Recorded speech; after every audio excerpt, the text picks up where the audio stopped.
মনে করেন এগুলো যদি নিজেরা হইতে পারতাম তাহলে মনে করেন তোর কাছে শুক্রিয়া বা সেজদা দিয়া আমি একটু সেজদায় থাকতাম, কিন্তু এই এত গুণ আমার নাই। আমি নর্মাল মানুষ, আমি অদম মানুষ, এতিম মানুষ।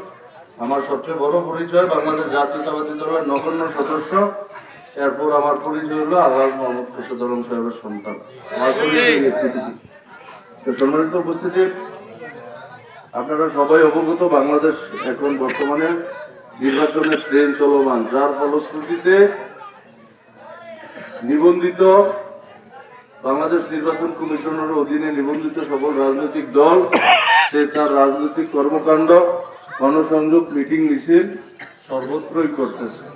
উপরওয়ালার অশেষ সহমত যদি থাকে, আমরা যেতটুকু শুনেছি প্রধান উপদেষ্টা মহোদয়ের কাছ থেকে এবং নির্বাচন কমিশনের অধীন থেকে বা নির্বাচন কমিশনার দপ্তর থেকে যেটুকু জেনেছি, আগামী মাসের প্রথমার্ধে জাতীয় সংসদ নির্বাচনের তফসিল ঘোষণা করা হবে এবং আল্লাহ রাসূলের দয়া যদি থাকে তাহলে আগামী ফেব্রুয়ারির প্রথমার্ধে জাতীয় সংসদ নির্বাচন। না অন্য কোনো খবর পাইছেন না? আমারটা সত্য নেই? আমি কেন বললাম সম্মানিত উপস্থিতি, নির্বাচন আসবে যাবে, ওটা নিয়ে কোনো কথা নেই। আমি শুধু এটুকুই বলবো, আপনাদের অবস্থান থেকে আপনারা যারা মুরব্বিয়ান আছেন তাদের কাছে আমি অদম এতিম হিসাবে আমার 2-3টা দরখাস্ত আছে, এগুলো আমি আপনাদের কাছে প্রেরণ করবো। কারণ সম্মানিত উপস্থিতি, আমি অদম মানুষ, এতিম মানুষ, আমি আপনাদেরকে এটা বলতে পারি, এই 5ই আগস্ট যে হইল, 5ই আগস্টের আগে ওই বিষয়ে আমি পরে কথা বলবো আর কি, এখন কথা বলে নি।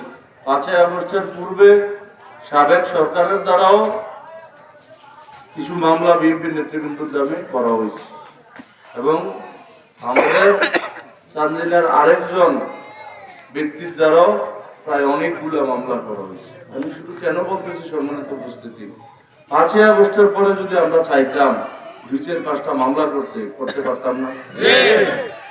আপনার একটা মামলা আপনার যে কোনো বিষয়ে হোক, যদি অজ্ঞাত গঙ্গে আপনি 10 জনের জায়গায় 500 লাগাই দেন, তো আবার দিলে কিন্তু 500 জনে কিন্তু চালান দেওয়া যায় বলে আমি যেটুকু শুনছি।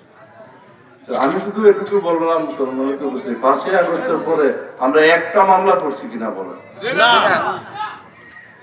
কেন করি নাই? এর পিছনে 2-3টা কারণ আছে। একটা হলো বাংলাদেশ জাতীয়তাবাদী দলের ভারপ্রাপ্ত চেয়ারম্যান দেশনায়ক তারেক রহমান সাহেবের নির্দেশনা, কেউ প্রতিশোধ পরায়ণ হইতে পারবে না।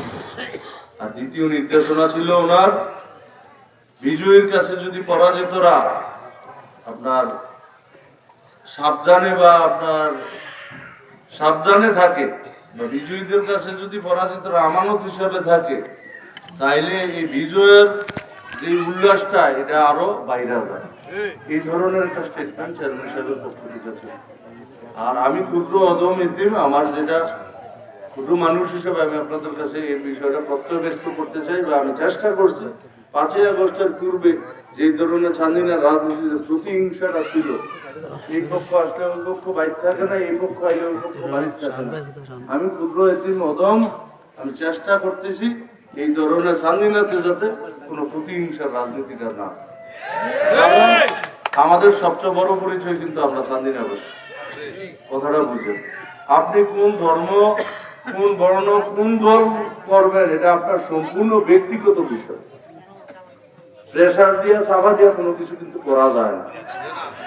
আদর্শ দিয়ে বোঝানো যায়, দাওয়াত পোষানো যায়। আপনি যদি দাওয়াত গ্রহণ করেন তাহলে এক হিসাব নাও করতে পারেন। কিন্তু আমি শুধু একটু বলতে চাই সম্মানিত করছি, এই যে 5ই আগস্ট যে আন্দোলনটা সফল হইল, বৈষম্য বিরোধী আন্দোলনটা, এই আন্দোলন হওয়ার পিছনে যদি 1000 কারণ থাকে, তাইলে আমার কাছে মনে হয় একটা কারণ, আমারটা ভুল হইলে প্রমাশন দৃষ্টিতে দেখবেন, একটা কারণ আমার কাছে মনে হয় দাসত্ব প্রথা থেকে মুক্তি হওয়ার জন্য বাংলাদেশি বা বাংলাদেশের সকল নাগরিক ঐক্যবদ্ধ হয়েছে ধর্মমত নির্বিশেষে। কারণ সাবেক সরকারের আমলে তারা যা বলতো তাই করতে, তারা যা না করতে বলবে তা আর করা যাবে না। এমন হয়েছে আপনার ক্ষমতা ব্যবহার করতে করতে এই দেশে আল্লাহর গুণগান গাবে, কোরআনের বাকিরা কোরআন নিয়ে এবং আল্লাহরে নিয়ে আমাদেরকে বোঝাবে, ইসলামের পক্ষে আমাদেরকে ডাকবে। এটা করতেও